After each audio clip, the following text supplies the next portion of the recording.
1,00,000 మంది శివభక్తులతో కలిసి మహారుద్రాక్ష పూజలో పాల్గొనండి. వెంటనే కాల్ చేసి మీ పేరును నమోదు చేసుకోండి. మాది ఒక చిన్న మధ్యతరగతి రకం ఫ్యామిలీ. తండ్రి ఉన్నా లేనట్టు ఆయన ఏం పెద్ద పట్టించుకోడు. అలా కష్టపడి 10th పాస్ అయింది. ఒకతే అమ్మాయి ఒకటే అమ్మాయి సార్.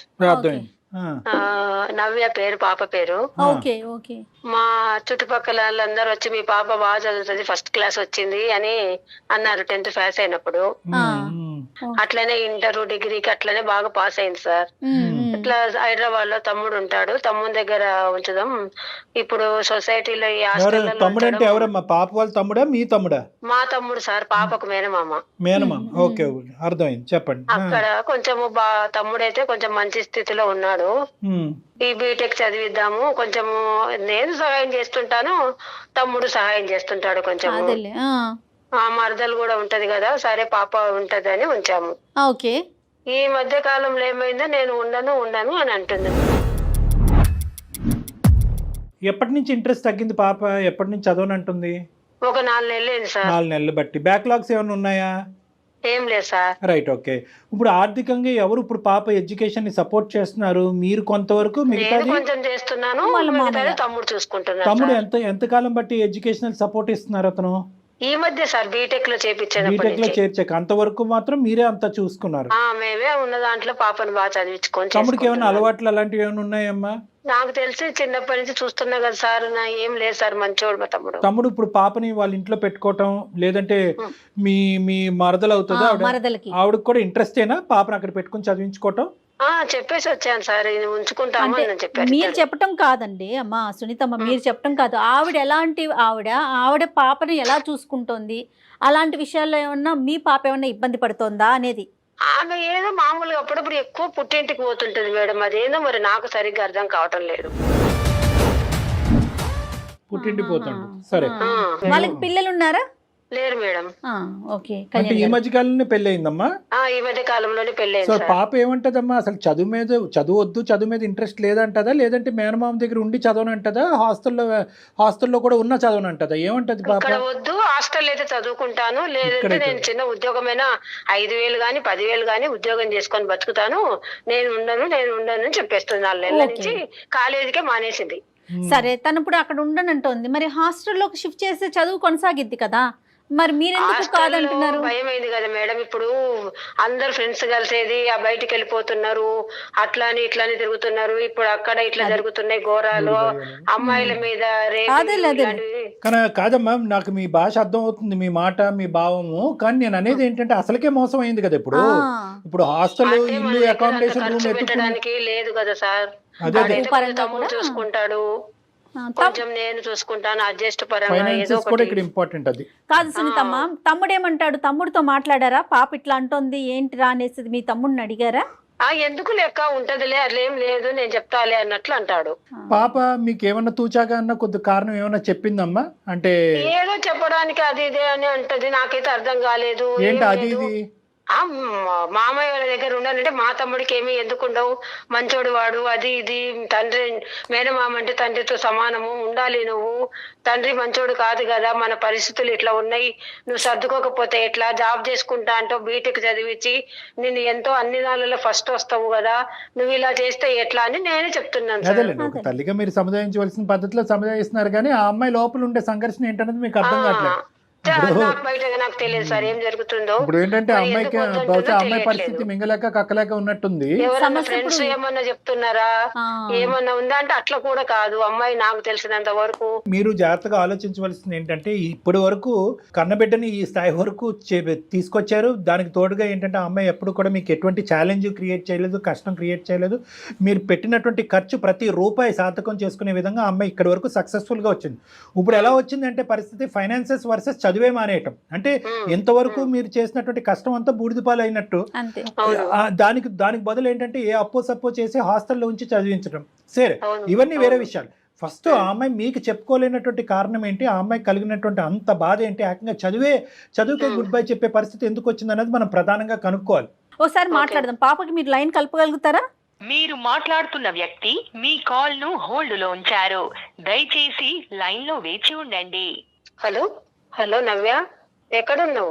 నేను బయట ఉన్నామ్మా. ఎట్లా చదువుకుంటున్నావు? ఎట్లా ఉన్నావు ఇప్పుడు? నేను ఎట్లా అంటే ఏదో అలా చేస్తున్నాను. ఎట్లా చదువుతున్నాను అట్లా అంటే చేస్తే ఎట్లమ్మా? ఇంత సేపు చదువుకొని ఇంత కష్టపడి నేను ఇంత పైకి తీసుకొని వచ్చి బీటెక్ వరకు తీసుకొస్తే అట్లా చదువుకుంటున్నా ఇట్లా ఉన్నా అంటావు ఏంటి అసలు? లేదమ్మా, నువ్వు చదువుకోకపోతే ఎట్లమ్మా? మన ప్రాబ్లమ్స్ తీరేది ఎట్లా? మన మధ్యతరగతి బతుకులం మనము. ఏదో ఆసరాగా అవుతామని కదా చదువు నేను గురించి కష్టపడి. మాట్లాడొద్దమ్మా అసలు ప్లీజ్. నాకు అసలు చదువు గురించి అసలు ఆ ట్రాఫిక్ ఎత్తుతు నువ్వు. ఏదో నేను అదేంటి అట్లా అంటున్నావు నవ్య? నేను ఏదో బ్రతుకుతాను, ఎక్కడో ఉంటాను, ఏదో చేస్తాను. అక్కడ ఇక్కడ తీసుకొచ్చిన డబ్బులు అప్పులు ఎట్లా కట్టుకోవాలి? లేదు, నేను ఇంతవరకు చదవాలి, అది చాలు. నేను ఏదో చిన్న ఉద్యోగం చేసుకొని ఏదో ఒకటి చేసుకొని చేస్తే గానీ చిన్న ఉద్యోగం చేసుకుంటే బీటెక్ వరకు కష్టపడి సంపాదించడం ఎందుకు? ఎందుకు మా అమ్మ వాళ్ళ ఇంట్లో ఉండనని అంటున్నావు, హాస్టల్లో ఉంటానంటావు, లేదంటే ఉద్యోగం చేసుకుంటా అంటావు, చదువు మానేస్తా అంటావు, ఏవేవో కారణాలు చెప్తున్నావు ఈ మధ్య 4 నెలల నుంచి. అసలు మా అమ్మ వాళ్ళ పేరు నా దగ్గర ఎత్తొద్దమ్మా. అసలు మా వాళ్ళ ఇల్లు కానీ వాళ్ళ ఇంటి పేరు కానీ నాకు అసలు ఎత్తొద్దమ్మా ప్లీజ్. అట్లా ఎట్లా చదువుకోకపోతే ఎట్లా నువ్వు? లేదమ్మా, నేను కావాలి, నేను హాస్టల్ అయినా ఉంటా. నేను అసలు మా అమ్మ వాళ్ళ ఇంటికాడ ఉండాలి అంటే నేను ఉండలేనమ్మా. నేను ఒక పరిష్కారం ఆలోచించాను, చెప్పనా? ఏంటమ్మా? కళ్యాణ్ సార్ గారు, జయ మేడం సుమన్ టీవీకి అందమైన జీవిత ప్రోగ్రామ్ కు మాట్లాడి మనం ఏదో ఒక పరిష్కారం చేసుకుందాము వచ్చాను నేను. మాట్లాడతావా? నా ప్రాబ్లం కి ఎవరు పరిష్కారం చేయలేరమ్మా. దానికి ఎవరు సొల్యూషన్ చేస్తారు వాళ్ళు చేస్తారు, చాలా మందికి చేశారు వాళ్ళు. అమ్మ నవ్య, నేను ఇస్తాను, నువ్వు మాట్లాడు. అమ్మ తల్లి నవ్య, ఒక్క నిమిషం అమ్మ. సార్ నమస్తే సార్. నమస్తే అమ్మ. నమస్తే అమ్మా. నమస్తే. చేస్తావా చేయలేమా అనేది తర్వాత విషయం అమ్మా. ఇప్పటి వరకు ఒక 6వ తరగతో లేదంటే 5వ తరగతో 3వ తరగతి పిల్లలు స్కూల్కి వెళ్తూ సడన్ గా స్కూల్ మానేస్తే బంగారు తల్లి స్కూల్కి వెళ్ళమ్మా, బ్యాగ్ వేసుకోమ్మా, బట్టలు మార్చుకోమ్మా అని చెప్పే పరిస్థితి ఎందుకు వస్తుందమ్మా? ఇంకా 1 year లో బీటెక్ అయిపోద్ది కదా. అదే కదా, చాలా ప్రాబ్లం ఫేస్ చేశాను సార్. నాకు ప్లీజ్ సార్, నాకు అసలు చదువు గురించి అసలు నాకు ఎక్కదు సార్ ప్లీజ్. అమ్మా నా ఉద్దేశం బట్టి తెలివైనటువంటి ఆడపిల్లలు, నీలాంటి ఆడపిల్లలు, తెలివైనటువంటి అబ్బాయిలు ఇక్కడి వరకు ప్రయాణం కొనసాగించిన తర్వాత ఎన్ని అవరోధాలు వచ్చినా కూడా దాటేయాలమ్మా. ప్రతి సమస్యకి పరిష్కారం ఉంటుంది. చదువుల తల్లిని మాత్రం దయచేసి దూరం పెట్టండి. కాదమ్మా, కాదు సమస్య ఏంటి చెప్పండి. నేను అసలు ఫేస్ చేయలేకపోతున్నాను సార్. నేను మా అమ్మకి చెప్పునా కాదు నాన్న కూడా అర్థం చేసుకోలేదు సార్. ఎవరిది అసలు అట్లా కాదమ్మా. నవ్య నీకు మేమున్నాము. నువ్వు కాలేజీలో ఏమైనా ఇబ్బంది పడుతున్నావా? ఫ్రెండ్స్తో ఏమైనా ఇబ్బంది పడుతున్నావా? లేకపోతే చదవటానికి నువ్వు ఎక్కువ స్ట్రెస్ తీసుకోలేకపోతున్నావా? హెల్త్ ఇష్యూ ఏదన్నా ఉందా? లేదు మేడం, నాకు చదువు అంటే చాలా ఇష్టం మేడం. బాగుంది. ఫస్ట్ క్లాస్ వచ్చాను, చాలా ఇష్టం. నేను హాస్టల్ అయితే ఒకే, కానీ నేను మామయ్య వాళ్ళ ఇంటికాడ అంటే నేను ఉండలేను మేడం. ఇది ఎలా చెప్పాలో కూడా మా అమ్మ, ఇది నేను చెప్పుకోలేదు. కాదమ్మా అమ్మ, ఇప్పుడు ఒకటి నవ్య, నీ వయస్సు, నీకు చదువు ఉంది కానీ నీకు అంత వయస్సు లేదు, అంత అనుభవం లేదు. ఇప్పటికీ నువ్వు చిన్నపిల్లవే. దయచేసి ఒక సమస్యని సమస్యగా చూస్తూ దీనికి పరిష్కారం లేదు అని చెప్పి గీత గీసేయద్దమ్మా. ప్రతి సమస్యకి పరిష్కారం ఉంటుంది. ఓకే, అందులో నువ్వు అనుభవించేటటువంటి సమస్యలకి పరిష్కారం ఖచ్చితంగా ఉంటుంది. 1కి 100 సార్లు మేడం అడుగుతున్నారు, చదువులో ప్రాబ్లమా, కాలేజీలో ప్రాబ్లమా, బ్యాక్లాగ్స్ అని అంటున్నారు. ఇవేమీ కాదంటున్నావు, కానీ మామయ్య ఇంట్లో మాత్రం ఉండనంటున్నావు. అసలు ఏంటి నీ సమస్య? అవును సార్, నాకు మామయ్య ఇంట్లో ప్రాబ్లం సార్. మామయ్య చాలా బ్యాడ్ హ్యాబిట్స్ అయిన వ్యక్తి సార్ మామయ్య, కానీ అమ్మ దృష్టిలో చాలా మంచివాడు.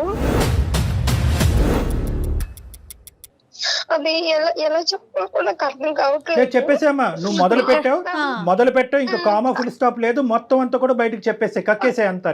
మీ అమ్మ వినాలి. చెప్పు. అమ్మ నవ్య, ఏదమ్మా మామయ్య గురించి మాట్లాడుతున్నావు? చెప్తుంటే ఇలా మామయ్య కోసం ఎప్పుడు కూడా తన తమ్ముడు మంచివాడు అనుకుంటుంది సార్ నన్ను. అందుకే నేను అసలు ఎక్కడ ఫేస్ చేయలేకపోతున్నాను, చెప్పుకోలేకపోతున్నాను. మేడం సునీత గారు, ఎక్కడ కూడా ఆ అమ్మాయి కడుపులో ఉండేటటువంటి బాధ ఇన్ని సంవత్సరాల తర్వాత బయటకు కక్కేటటువంటి ప్రయత్నం చేస్తుంది. మీ తమ్ముడు అంటే మీకు ఎంత మంచి అభిప్రాయం ఉన్నా కూడా ఈ రోజు గుండెల మీద చేసుకుని వినవలసినటువంటి పరిస్థితి వచ్చింది. చెప్పుకోలేకపోతున్నాను. తెలియదు కాబట్టి వినాలి. మంచివాడు, కానీ తను చెప్పుకోవాలని చాలా సార్లు ట్రై చేశాను సార్, చెప్పాలనుకున్నా కానీ నేను చెప్పను సార్. తను అర్థం చేసుకోదు సార్. తన తమ్ముడు మంచివాడు అనుకుంటది సార్. మేము ఉన్నాం నాన్న, మేము నీతో పాటు ఉన్నాం. నువ్వు దయచేసి మొత్తం అంతా కూడా A to Z మొత్తం అన్ని చెప్పమ్మా. Okay sir. ఏమైందంటే సార్ ఇంట్లో ఉంటారు. ఇంట్లో ఉన్నప్పుడు నేను స్నానానికి వెళ్ళినప్పుడు కూడా సార్ వాష్రూమ్ దగ్గరకు వచ్చి తొంగి చూస్తారు సార్. ఏంటి మామయ్య ఇలా చూస్తున్నారు అంటే ఏం లేదమ్మా ఊరికే వచ్చాను అంటారు సార్. నేను బెడ్రూమ్ లో పడుకున్నప్పుడు కూడా చాలా నా పట్ల అసభ్యంగా ప్రవర్తించారు సార్ చాలా సార్లు. మళ్ళీ ఇంకో విషయం ఏంటంటే నేను ఇంట్లో ఉన్నప్పుడు కూడా నన్ను వెనకాల నుంచి నన్ను వాటేసుకోవడం, కౌగిలించుకోవడం, అసభ్యంగా ప్రవర్తించేవారు సార్ మా మామయ్య.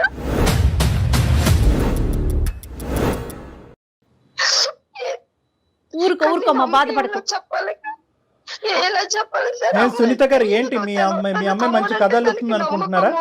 ఆ అమ్మాయి కాదమ్మా, మీ మామయ్య వాళ్ళ వైఫ్ లేదా, ఇంట్లో ఉండదు ఆవిడ? తను కూడా మ్యామ్ ఏం చేస్తారంటే తను కూడా చాలా విజిట్ చేస్తారు మేడం. పాపం తన అత్తమంటికి వాళ్ళ పుట్టింటి వాళ్ళ ఇంటికి వెళ్ళిపోతే తను ఉన్నా సరే కానీ తన దొంగ చూపులు నా వైపు చాలా అసలు చాలా దరిద్రంగా నా పైన వచ్చి చెయ్యొద్దని టచ్ చేయడము, అట్లా ఇలా చాలా నీచంగా నీచాతి నీచంగా ప్రవర్తిస్తాడు సార్ మ్యామ్ మావయ్య.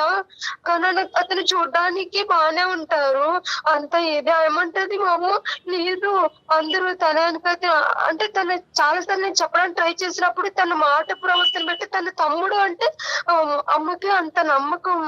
కానీ అమ్మ ఒకటి నవ్య, అమ్మకి తమ్ముడు అంటే అంత నమ్మకం, మామయ్యకి కూడా ఏంటమ్మా అతని ఆలోచన? నువ్వు ఏం చెప్పినా పర్లేదు మా అక్క ఏమీ నమ్మదనే ధైర్యమా? అవును, నేను చాలా సార్లు అన్నా అంటే తనకి తన అక్క నమ్ముతుంది కదా, తన తమ్ముడు అంటే అంత నమ్మకము కదా. సరే నువ్వు ఏం చెప్తావులే, ఏం లేదమ్మా అని చెప్పి వెళ్ళిపోవడము, నా ముంగట వేరే లేడీస్ ని కూడా తెచ్చుకోవడము, అలా రూమ్ లో వెళ్ళడం కూడా చాలా సార్లు. తనకు చాలా ఆడళ్ళు అంటే అతను అంత పిచ్చి మామయ్యకి సార్. అమ్మా సునీత గారు వింటున్నారమ్మా? సునీత గారు చెప్పండి సార్. ఇప్పుడు ఇంత భయంకరమైన మనిషి అయినా కూడా అక్కడే ఉండమంటారా మీరు? లేదంటే ఇప్పటికీ కూడా మీ తమ్ముడిని మీరు వెనకేసుకుని వస్తారా? లేదంటే మీ అమ్మాయి ఏమైనా అబద్ధాలు కోరా? అలాంటి తమ్ముడు అని చెప్తే నా కళ్ళకి నీళ్లు కాదు రక్తం వస్తుంది సార్. తనను అంటే ఫ్యామిలీలోను గొడవలు చిన్నప్పటి నుంచి వాళ్ళు ఒక తల్లికి సంబంధించి ఒక తల్లికి పుట్టి ఉన్నారు. నేను తన బిడ్డగా వెళ్ళి వాళ్ళ రక్త సంబంధ బంధాలని గొడవలు వస్తాయి విడతీయకూడదు మామూలు ఎండేటర్ కూడా చెప్ చూసాను సార్, ట్రై చూసాను, ఎప్పుడు కూడా అమ్మ వినలేదు. కాదు సార్, ఎంత పొరపాటు చేశారమ్మా సునీత గారు, ఎంత పొరపాటు చేశారు. నా కూతురు చెప్తుంటే నాకు అసలు మైండ్ తిరిగిపోతుంది, ఏం మాట్లాడాలో కూడా నాకు మాట రావటం లేదు సార్. ప్రయత్నం చెయ్యాలి కదా. తమ్ముడు అని తెలిసింటే వాళ్ళని అక్కడే చంపేసిండేదాన్ని సార్. వద్దులేండి అమ్మా, ఈ చంపటాలు గింపటాలు ఇవన్నీ తీసి పక్కన పెట్టండి. కానీ అట్లీస్ట్ ఒక ఆడపిల్ల చంపడం కాదు సార్ అసలు అంత. సునీత గారు, సునీత గారు, కూడా నాకు అసహ్యం వేస్తుంది. సునీత గారు, అందుగురించే మేము 1కి 10 సార్లు చెప్తా ఉంటాం, మీ ఇంట్లో మీ అమ్మాయి మీకు దిక్కు, ఆ అమ్మాయికి మీరు దిక్కు. సో ఇక్కడ ఎవరు మగవాళ్ళు లేరు, పెద్దలు లేరు. మగవాళ్ళు అనేటటువంటి వాళ్ళు చూసేటటువంటి ఒక్క వ్యక్తి ఎవరైతే మీ భర్త పాప తండ్రి ఉన్నాడో అతను విచిత్రంగా ప్రవర్తించడం, బాధ్యత లేకుండా ప్రవర్తించడం విసుగు వేశారు. ఆసరాగా తీసుకున్నారు సార్ తమ్ముడు, ఏం చేసినా నమ్మరు అని. ఆసరాగా తీసుకున్నాడు. నాకు అన్నిటికంటే విచిత్రం ఏంటంటే, ఆశ్చర్యం ఏంటంటే, మీ తమ్ముడికి కేవలం మీ అమ్మాయిని ముట్టుకోవటం ఒకటే కాదు, భార్యని అక్కడ ఇల్ ట్రీట్ చేస్తున్నాడు. ఇందాక మీ మాటల్లో పదే వేరే ఆడవాళ్ళు ఇంటికి తీసుకురా, చాలా సార్లు విమర్శించాడు సార్. నీ మాటకు అడ్డొస్తున్నాను, నీ బాధకు అడ్డొస్తున్నాను, నేను ఏం చెప్పినా నీ బాధ తీర్చలేనటువంటి బాధ. కానీ అన్నిటికంటే దురదృష్టం ఏంటంటే, చదువుల తల్లి నీ లోపల ఉంది, నీ బాధకి చదువుల తల్లికి ముడిపెట్టేసావు ఇక్కడ. అది అందరికంటే బాధ. చదువు అంటే చాలా ఇష్టం సార్. నేను ఎప్పుడు హాస్టల్ చదువుకుంటా, హాస్టల్ వద్దు నువ్వు నా తమ్ముడు దగ్గరే ఉండాలి, సెక్యూరిటీ అంటే లేదు ఇలా లేదు ఇదే నాకు. అందుకే సార్ నేను ఇప్పుడు 4 months నుంచి నేను కాలేజీ ఎక్కట్టుకొని ఏదో చిన్న పని చేసుకొని ఉద్యోగం చేసుకొని నేను ఇలాగ ఇప్పుడు బయట చాలా ఇబ్బంది నేను పడుతున్నాను సార్ మా మామీ వల్ల. ఒకటమ్మా నీకు నవ్య, నువ్వు ఏదో చిన్న ఉద్యోగం చేసుకుంటావు, పెద్ద ఉద్యోగం చేసుకుంటావు కాదు, ఇంకో 3-4 years చదువుల లోకంలోనే ఉండవలసినటువంటి ఆలోచన, మనసు, తెలివితేటలు నీకు. నువ్వు ఒకటి గుర్తుపెట్టుకో, ఇది వాస్తవానికి చాలా చిన్న సమస్య, పెద్ద సమస్య కాదు.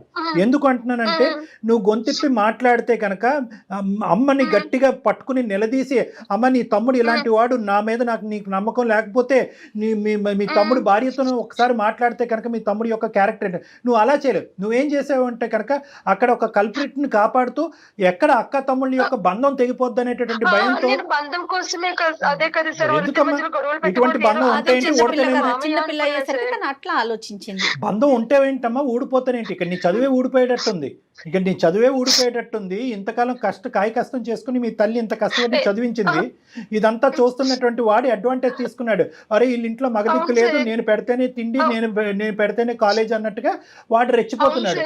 ఒకే కడుపును పుట్టినటువంటి ఇద్దరు పిల్లలు అవటం అనేటటువంటిది ఎంత వాస్తవమో, మీ ఇంటికి వచ్చినటువంటి వేరే ఆడపిల్ల బాధపడుతూ పుట్టింటికి పదే వెళ్ళిపోతుంది అనేటటువంటి దాని దగ్గర నుంచి అసలు మీ తమ్ముడి యొక్క క్యారెక్టర్ ఏంటి అనేది మీకు అర్థం అవ్వాలి. రెండోది ఏంటంటే వినండి, గమనించలేకపోవటం కాదు, మీ ఇంట్లోంచి వచ్చినటువంటి వాళ్ళు దేవుళ్ళు అని ఊహించుకునే మనస్తత్వం నుంచి దయచేసి మీలాంటి ఆడవాళ్ళు బయటకు రావాలి. రెండో అంశం ఏంటంటే మీ అమ్మాయి 1-2 సార్లు మీరే ఇంతకు ముందు ఫోన్ కలపక ముందు మీరు ఒక మాట అన్నారు, ఏదో ఊహించుకుంటుందండి, మేనమామ గురించి ఏదో చెప్తుందండి, ఏంటి ఆ భ్రమలేంటి, ఆ ఆలోచనలు ఏంటి, ఆ ఊహలను. అంటే ఏంటంటే మీ గోటి తల్లులు ఇటువంటి ఆడపిల్లలు చాలా సున్నితమైనటువంటి అంశాలు ముందుకు వచ్చి ఇక్కడ మీ తమ్ముడనే చెప్పట్లేదు, ఇటువంటి సమస్యలు ఎదురు. ఒక నిమిషం నవ్య, ఇంకో విషయము అంటే అది నా తమ్ముడు చాలా మంచి బాగా సెటిల్ అయ్యాడు, నా తమ్ముడు చాలా కోటీశ్వరుడు అయ్యాడు, నా తమ్ముడు వెనకతనే చాలా మంది పడతారు, నా తమ్ముడు అసలు ఎవరి వైపు కన్నెత్తి చూడడు, చాలా అదేలే ఈవిడ ఇలా మార్కులు వేసుకుంటూ పోతే కనుక నేను చెప్తే ఏం నమ్ముతారేంటనేది వెనక్కి తగ్గే. సునీత గారు, మీలాంటి ఆడవాళ్ళు ఎవరైనా ఉంటే కనుక వాళ్ళందరికీ నేను చెప్పేది ఏంటంటే, ఇలాంటి ప్రవర్తన ఇంటికి తీసుకెళ్లి ఆటో డ్రైవర్ చేయొచ్చు, కింద ఉండేటటువంటి వాచ్మెన్ ప్రవర్తించవచ్చు, లేదంటే కాలేజీలో ఉండేటటువంటి ట్రైనర్స్ ప్రవర్తించవచ్చు, లేదంటే మన ఇంట్లో ఉండి మనం మెప్పు పొంది మన మనుషుల్లాగా ఉండేటటువంటి వాళ్ళు కూడా చేయొచ్చు. ఇవి చేసేటప్పుడు యూజువల్గా ఏమవుతుంది అంటే కనుక, ఇందాక నవ్య ఒక చాలా ఇంపార్టెంట్ పాయింట్ చెప్పింది, ఎందుకంటే ఇటువంటి కేసులు నాకు కల్లోలుగా వస్తాయి కాబట్టి నేను చెప్తున్నాను. ఆడపిల్లలు ముందుకొచ్చి చెప్పే లోపలే మీరు అవతల ఉండేటటువంటి కల్ప్రిట్కి మీరు మార్కులు వేసేస్తారు వాళ్ళకి. ఆ తమ్ముడు వాడు ఆజానుభావుడు, వాడు అది ఇది, వాడికి ఇంత కాకపోతే అంతమంది వాడు వెనకతలు ఫాలో అవుతారు, అలాంటి అందరూ గొప్పగా మాట్లాడేటటువంటి వ్యక్తికి నువ్వు నెగిటివ్గా మార్కులు వేస్తున్నారని చెప్పి ఈ అమ్మాయి నెగిటివ్గా మార్కులు వేయకముందే మీరు ఈ అమ్మాయి నోరు కట్టేస్తారు. ఇది మీరందరూ చేసేటటువంటి దీనివల్ల కాదు కళ్యాణ్ గారు, దీనివల్ల చెప్పాల్సిన వాళ్ళు చెప్పలేకపోతున్నారు. సో అక్కడ ఏమవుతారంటే అక్కడ ఒక విధంగా బాధపడుతూ ఉంటారు, వాడి చేతుల్లో వాడికి తెలుసు 600 100 ఇక్కడ కావాల్సినటువంటి మార్కులు ఇక్కడ మెప్పు పొందేశాం కాబట్టి ఈ అమ్మాయి వెళ్ళి చెప్తే కనుక ఏదో పిచ్చిది ఏదో లేనిపోని కబుర్లన్నీ చెప్తుంది అన్నట్టుగా అనుకుంటారు. అక్కడ అక్కైనా తల్లి అయినా తండ్రి అయినా ఎవరైనా కూడా ఈ మాటలు కొట్టి పారేస్తారు. ఇదే 2 సార్లు పిచ్చిదవుతుంది. నా చేతుల్లో అబ్యూజ్కి గురైనటువంటి ఈ అమ్మాయి పిచ్చిదవుతుంది, మళ్ళీ వాళ్ళ అమ్మకి చెప్పుకుని 2వ సారి పిచ్చిదవుతుంది, అందరూ ఈ అమ్మాయిని ఏకాకి చేస్తారు అనేటటువంటి ఉద్దేశంతో ఇలాంటి అబ్యూజ్ అనేటటువంటిది కంటిన్యూస్ గా సమాజంలో నడుస్తూనే ఉన్నాయి. దీని మీదే చాలా అఘాయిత్యాలు జరుగుతున్నాయి.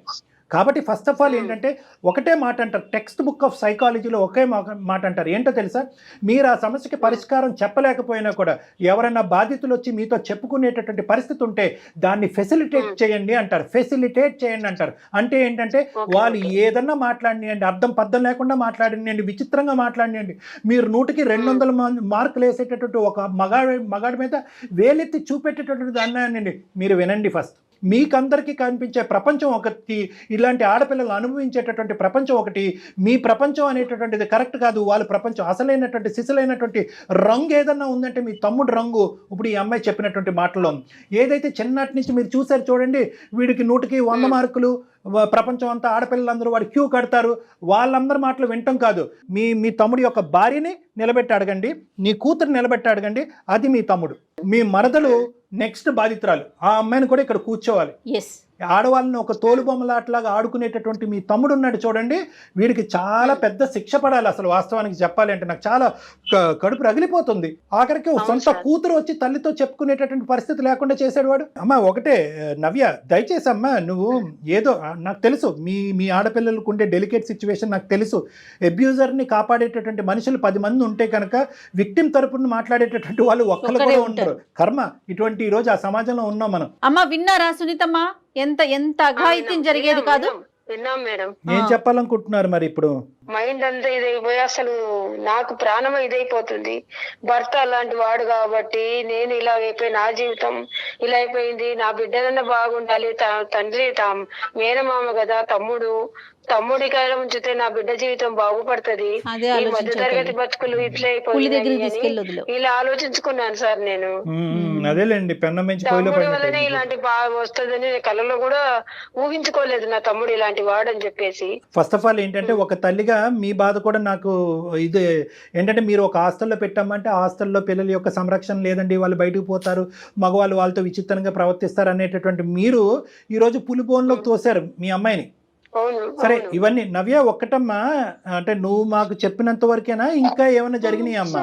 సార్ నాకు అందుకే భయంకరంగా నా జీవితాన్ని నా ఇంటి చేతుల్లో బలైపోయేటట్టుంది. మావి నన్ను ఇంకా వదిలిపెట్టేటట్లు లేరని సరే నేను ఇంకా మావి ఇంట్లో నుంచి బయటకు వచ్చాను. తొందరగా బయటకు వచ్చావు. ఊరుకున్నాడమ్మా, అతను ఏం చేయలేదా? ఒకటే టార్చర్, నువ్వు మావి దగ్గర ఉండాలి కానీ నువ్వు అక్కడ ఉండి చదివి. అందుకే నాకు చదువు అంటే నాకు చాలా ఇష్టం సార్, కానీ ఇంక ఇంట్రెస్ట్ పోయింది. అందుకే కదా సార్ వాడు నన్ను అడుగుతున్నాడు సార్, ఏమని? ఎందుకు పాప రావటం లేదు, ఎందుకు వస్తలేదు, ఎందుకని ఫోన్ చేసి నన్ను సతాయిస్తున్నాడు. కాదు, వాడికి ఇంకొక దుర్మార్గమైన ప్లాన్ ఉంటుంది. బ్రేకింగ్ న్యూస్ నేను చెప్తున్నాను వినండి. పదే పదే మీ ఆ అమ్మాయిని కొట్టి ఇంట్లోంచి బయట పంపించేస్తున్నాడు అంటే కనుక ఇల్లుని ఖాళీ చేస్తున్నాడు వాడు కావాలని. ఇల్లుని ఖాళీ చేసి నవ్యని లూప్లోకి లాగుతున్నాడు వాడు. ఫైనల్ గా వాడు ఐడియా ఏంటంటే అక్కడ తెగదెంపులు చేస్తాడు, అక్కడ విడాకులు చేస్తాడు, అక్క నీ కూతురు నేను చేసుకుంటాను అంటాడేమో కూడా.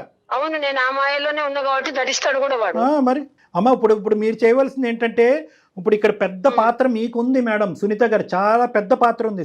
కుటుంబపరమైన పాత్ర ఉంది, ఒక తల్లి పాత్ర ఉంది, ఒక అక్క పాత్ర ఉంది, సామాజిక పరమైనటువంటి చాలా ముఖ్యమైనటువంటి పాత్ర ఉంది. ఎందుకంటే వీడికి ఇక్కడ ఫుల్ స్టాప్ పెట్టకపోతే కనుక వీడు ఇంక ఇలాగే కంటిన్యూ అవుతాడు, చాలా మంది జీవితాలతో ఆడుకునేటటువంటి ప్రమాదం ఉంది. కాబట్టి మీతో పాటు మేము ప్రయాణం చేయడానికి రెడీగా ఉన్నాను.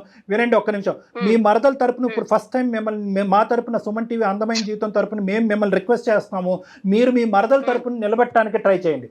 మీ మరదల తరపున నిలబెట్టడానికి ట్రై చేయండి. ఇప్పుడు వరకు మీరు ఏమన్నారు, అక్కడ ఏం గొడవ జరుగుతుందో నాకేం తెలియదండి, ఊరికే ఆ అమ్మాయి పుట్టింటికి పోతుందంటే అక్కడ ఏం మామూలు విషయం జరగట్లేదు, చాలా భయంకరమైనటువంటి అరాచకాలు జరుగుతున్నాయి. ఆ అమ్మాయి ఎన్నో తన కళ్ళ ద్వారా చూసుంటది. ఇన్ఫాక్ట్ నీ కూతురికి సమస్య కూడా ఆ అమ్మాయి కళ్ళతో చూసి అటు మాట్లాడలేక ఇట్లు మాట్లాడలేక ఇంట్లో కళ్ళు మూసుకుని కూర్చోలేక ఇంట్లోంచి పారిపోతుంది. కాబట్టి మీ మరదల తరపున నిలబడండి. ఆ అమ్మాయి వీడికి విడాకులు ఇవ్వటం కాదు, మీరు కూడా ఇలాంటి దుర్మార్గుడితో తెగదెంపులు చేసుకోండి. బహుశా వీడికి ఇంకా ఏమైనా ఇలాంటి అరాచకాలు ఉంటే కనుక వాడితో మేము ఫోన్లో మాట్లాడి నిలదీసేటటువంటి ప్రయత్నం చేస్తాం. కావాలంటే ఇక్కడికే పిలిపిస్తాం. ఒకప్పుడు వాడు ఏమైనా తప్పు చేశాడు, దీనికి మించినటువంటి తప్పులు చేశాడు, ఇది కూడా తప్పే, దీన్ని క్షమించడానికి లేదు. ఇది అబ్యూస్ కింద వస్తుంది, సెక్షువల్ అబ్యూస్ కింద వస్తుంది, ఇది చట్టరీత్యా నేరం, దీనికి కూడా వాడు శిక్ష పడాలి. ఈ శిక్ష పడేటటువంటి క్రమంలో నా తమ్ముడు నా తండ్రి అన్నట్టు మాత్రం మీరు కాపాడకూడదు వాడిని. 10 మంది జనాలు ఉయ్యాలి వాడిని, ఆడవాళ్ళందరూ ఉయ్యాలి వాడిని. మీరు మాకు సపోర్ట్ ఇస్తే కనుక మీతో పాటు మేము ఉంటాం. నవ్య కూడా సాక్ష్యం చెప్పడానికి తను పడినటువంటి సపోర్ట్ ఇస్తున్నాను సార్. అయితే ఈ సందర్భంగా ఇంకొక విషయం తల్లి సునీతమ్మ, ఇప్పుడు పాప అక్కడ ఉండనంటుంది కాబట్టి, హాస్టల్లో ఉంటానంటుంది కాబట్టి, ఏమా మీరు ఎంతవరకు సపోర్ట్ చేయగలరో మీరు అంతవరకు చేయండి. మిగతా సహాయం సుమన్ టీవీ తరపున మేము ఉంటాము. ఏమా సో పాపని అమ్మా నవ్య నీ చదువు అసలు ఆగిపోవటానికే వీళ్ళే తల్లి. అమ్మ రెక్కలు ముక్కలు చేసుకొని నిన్ను ఇక్కడ దాకా తీసుకొచ్చింది. నువ్వు నీ బీటెక్ ని కంప్లీట్ చేసి మంచిగా మంచి జాబ్ తెచ్చుకొని సెటిల్ అవ్వు. వాళ్ళ అమ్మగారు వచ్చారు కాబట్టి సరిపోతుంది. నేను ఇదే మాట పదే పదే చెప్తున్నానండి. రాకపోతే ఆ పిల్ల పరిస్థితి ఏంటి, తన జీవితం ఏంటి? మన దాకా వచ్చింది కాబట్టి మీరు ఒక సలహా ఇచ్చారు. నవ్య ధైర్యంగా ఉండాలి. ఓకే ఓకే అమ్మా. సునీతమ్మ చెప్పండి, జాగ్రత్తగా ధైర్యంగా ఉండండి. తర్వాత ఏం చేద్దాం అనేది డాక్టర్ గారు మళ్ళీ మాట్లాడతాను, మీతో మాట్లాడతాను. అసలు దాన్ని బట్టి ముందుకెళ్దాం. ఇమీడియట్ గా మీ అమ్మాయిని మీ దగ్గరికి రప్పించుకోండి, ఆ అమ్మాయిని ఓదార్చండి.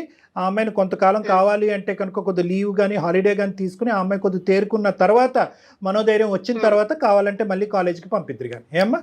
రైట్. Okay sir. కాదు కళ్యాణ్ గారు, ఎవరిని నమ్మాలి ఎవరిని నమ్మకూడదు, అడుగడుగున ప్రతి చోట ఇదే సమస్యను చూస్తున్నాం కదా. ఇంట్లో వాళ్ళు ఇదే పరిస్థితి, బయట వాళ్ళు ఇదే పరిస్థితి. అందరూ సానుభూతి పరులు కాదు మేడం. అది మనం అర్థం చేసుకోవాల్సింది ఏంటంటే, సానుభూతి చూపెడుతూ మన వెనకతలు గుంటలు గొయ్యలు తవ్వేటటువంటి వాళ్ళు మన చుట్టూరే ఉన్నారు అనేది ఒక అనుమానంతోనే ఉండటం అనేది మంచిది. ఎస్పెషల్లీ వయసు వచ్చినటువంటి ఆడపిల్లలు, చదువుకుంటున్నటువంటి ఆడపిల్లలు ఉన్నటువంటి ఇంట్లో. Plus number 1. నెంబర్ 2 ఏంటంటే, మన సమస్యలు నా అనేటటువంటి వాళ్ళు చెప్పుకోవాలని చెప్పి తిరుగుతూ ఉంటాం చూడండి. ఆ నా అనేటటువంటి వాళ్ళు మన సమస్యలు చూసి మనకు నిజంగా స్వచ్ఛమైనటువంటి సానుభూతి పరులా ఉన్నారా, లేదంటే ఆస్తి గురించో లేదంటే ఇలాంటి ఆడపిల్లల గురించో ఒక వల వేస్తున్నారా అనేటటువంటి కనువిప్పుతో ముందు చూపుతో ఉండటం అనేటటువంటిది ఈ రోజుల్లో చాలా మంచిది. ఈ వేదికగా ఇటువంటి ఆడపిల్లలు ఎవరైనా కూడా ఈ ప్రోగ్రాం చూస్తూ ఉంటే కనుక వాళ్ళందరూ మనకు చెప్పేది ఏంటంటే, నీ ఒంటి మీద చేయి పడితే నీ అనేది ఏమీ లేదు, గొంతిప్పి మాట్లాడండి. ఎస్, ఫస్ట్ ఆఫ్ ఆల్ అది నేర్చుకోండి. నేను మాట్లాడితే కనుక నేను మిగతా ఇంకా రిలేషన్స్ ఇంకా శత్రువుని దెబ్బతింటాయేమో. నేను పెంచుకుంటానేమో, ఉండేటటువంటి బంధాలని విచ్ఛిన్నం చేస్తానేమో అనేటటువంటిది మీ చిన్న బుర్రతో పెద్ద ఆలోచన చేయొద్దు. ఎందుకంటే కనుక అబ్యూజ్కి మించినటువంటి సమస్య శిక్ష ఏమీ లేదు. అంత భయంకరమైనటువంటిది అది. దానికి కొంతమంది ఆడపిల్లలు సూసైడ్ వరకు వెళ్తూ ఉంటారు. నవ్య లాంటి ఆడపిల్లలు చదువు మానేస్తారు. ఇంకొంతమంది ఆడపిల్లలు ఇంట్లోంచే పారిపోతూ ఉంటారు. ఆ పరిస్థితులు తీసుకొచ్చే ప్రయత్నం చేయకండి. నా అన్న నీ అన్న మీ ఒంటి మీద ఎవడన్నా చెయ్యేస్తే కనుక గొంతిప్పి మాట్లాడండి. మీ మాట వినిపించేంత వరకు మీరు ధర్నా చేయండి అంతే. ఎగ్జాక్ట్లీ. నమస్తే కళ్యాణ్. నమస్తే.